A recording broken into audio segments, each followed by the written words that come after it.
Late one night, Jesse's stepfather received a panicked call from the 8-year-old, begging to be picked up from her dad's house without telling her mother. Racing across town, he arrived to find the back door wide open and Jesse trembling in a kitchen covered in cake batter. Jesse and I have always been close. Ever since her mom and I got married, we've built a bond that feels almost like I've been in her life forever. She's 8 now, with bright blue eyes and a smile that could melt anyone's heart. But tonight something was wrong. Usually Jessie loves staying at her dad's house. It's not too far from ours, and she enjoys baking and doing little projects with him. But tonight felt different. It was late, just past 11 p.m., when my phone buzzed, breaking the silence. Jessie's name flashed on the screen. I answered right away. "Jessie? What's wrong?" Her voice was barely a whisper. "Please come and get me. You have to come now," she said, sounding terrified. I could hear her sniffling like she had been crying for a while. "And don't tell Mom." My heart dropped. I tried to stay calm. "Jessie, what happened? Are you okay?" "I can't. I just need you to come now," she begged, her voice shaky. "Please." Before I could say anything else, the call went dead. I stood frozen for a second, my hand gripping the phone. 1,000 thoughts ran through my head. What had scared her so much? Was she hurt? Was her dad angry? Jessie had mentioned before that her dad used to have a temper, especially before he and her mom split up. He was supposed to have worked on it, but what if something happened? I didn't waste any more time. I grabbed my keys and rushed to the car, my pulse racing.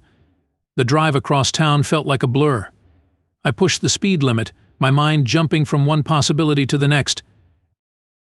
"Stay calm," I told myself, gripping the steering wheel tighter. "She's fine. She just needs you." But what if she wasn't fine? What if her dad had yelled at her, or worse? Jessie had never called me like that before, and it terrified me. As I drove, I remembered the times Jessie had hinted at how her dad used to get angry. She hadn't said much, just little comments here and there, but I could tell it still bothered her. I tried to push the thoughts out of my mind, but the knot in my stomach tightened. Finally, I reached the house. Jessie's dad lived in a quiet neighborhood, but tonight it felt eerie. I parked in front and noticed something that made my heart skip a beat. The back door was wide open. I jumped out of the car and ran toward the house. "Jessie," I called, my voice louder than I meant it to be. No answer. I stepped inside, my shoes crunching on something sticky. I looked down to see cake batter splattered across the floor, frosting smeared on the counters, and whipped cream dripping from the ceiling. There, in the middle of the chaos, was Jessie. She stood frozen, her hands shaking, a whisk dangling from her fingers. Her face was streaked with tears, her eyes wide with fear. "Jessie," I whispered, walking slowly toward her. She didn't move. It was like she was too scared to breathe. I crouched down to her level. "It's okay. I'm here. What happened?" She looked at me, tears spilling down her cheeks again. "I'm sorry," she sobbed. "Please take me home. Dad's going to be so mad. You don't know him like I do. He's going to yell." I hugged her tightly, feeling her tremble in my arms. "Shush. It's okay. I'll take care of it," I whispered, trying to calm her. But inside I was just as scared as she was. Jessie pulled back, wiping her eyes with her sleeve. "I didn't mean to make the mess.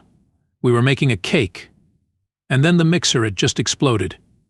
He went to the store to get more eggs, and when he comes back..." Her voice trailed off, but I knew what she was thinking. She was terrified of her dad's reaction. Just as I finished comforting Jessie, the front door creaked open. Her dad, Mark, walked in holding bags of groceries. He was smiling, probably thinking about the cake they were making. But the moment he saw the mess in the kitchen and Jessie's tear-streaked face, his smile disappeared. He set the bags down slowly, his eyes darting between Jessie and me. "What happened?" he asked, his voice soft but filled with concern. Jessie tensed beside me, gripping my arm tightly. I could see the fear in her eyes, like she was expecting a fit OD rage. But Mark didn't yell. He didn't even raise his voice. He just stood there, looking at his daughter, and the realization seemed to hit him all at once. "Jessie," he said quietly, stepping closer. "Are you okay?" Jessie didn't answer. She kept her head down, her hands twisting the hem of her shirt nervously. Mark crouched in front of her, his eyes searching her face. "I'm not mad," he said gently. "I promise." Jessie looked up at him, tears still shining in her eyes. I didn't mean to make the mess," she whispered. "I didn't want to ruin everything." Mark's face crumpled, the hurt in his eyes unmistakable. "Jessie," he began, his voice thick with emotion. "I'm so sorry," he glanced at me, then back at her. "I know I wasn't a good dad before. I know I used to get angry and I scared you. But I've worked so hard to change, I've been to therapy. I'm not that person anymore." Jessie sniffled, wiping her nose with the back of her hand. "But what if you get mad again? What if you yell like you used to?" Mark shook his head slowly. "I won't. I've learned how to control my temper. I know I hurt you before, and I'll never forgive myself for that. But I want you to trust me. I don't want you to be afraid of me anymore." He reached out, taking her small hands in his. "You're my daughter, and I love you. I'm not perfect, but I'm trying every day to be better for you. You don't have to be scared of me." Jessie's lip quivered, and for a moment she looked like she didn't believe him. I stepped in, placing a hand on her shoulder. "He's telling the truth, Jessie," I said softly. "I've seen how hard he's worked. People can change." She hesitated, glancing between the two of us, and finally nodded. "Okay," she whispered, "but I don't want you to yell at me. Ever." Mark nodded, his eyes misty. "I won't, I promise."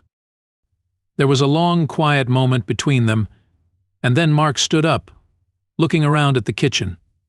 "Why don't we clean this up together?" he suggested gently.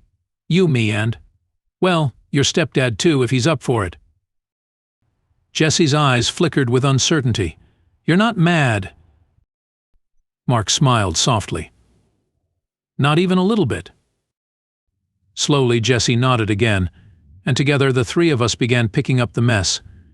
Mark handed her a towel, and she wiped down the counters while he cleaned the floor.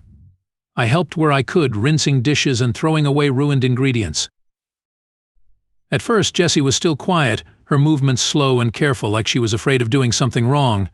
But as we worked together, the tension in the air started to fade. Mark made a few light-hearted comments about the cake explosion, and soon Jessie let out a small giggle. "That mixer really went crazy, huh?" Mark said, glancing at the whipped cream still clinging to the ceiling. Jessie smiled for the first time that night. "Yeah, it was like a volcano." We all laughed, and just like that, the fear seemed to melt away. Jessie relaxed, moving more confidently around the kitchen. Mark and I exchanged a relieved glance, knowing that a little bit of trust had been rebuilt tonight. After the kitchen was spotless again, Mark turned to Jessie. "How about we try that cake one more time?" he asked. Jessie hesitated for a moment, then smiled. "Yeah, let's do it." We worked together, and this time there were no disasters. Jessie even cracked the eggs herself, her hands steady and sure. As the cake baked, the three of us sat at the kitchen table, the warm smell of vanilla filling the air. By the end of the night, Jessie looked up at me and said, "I think I'm going to stay here tonight." I smiled, feeling a sense of relief wash over me. "That's a good idea, Jess. I think you'll be okay." Mark smiled, his eyes still a little red from earlier. "I'm really glad you're staying, Jessie." She nodded, her eyes no longer filled with fear. For the first time in a long while, it felt like they were starting to heal.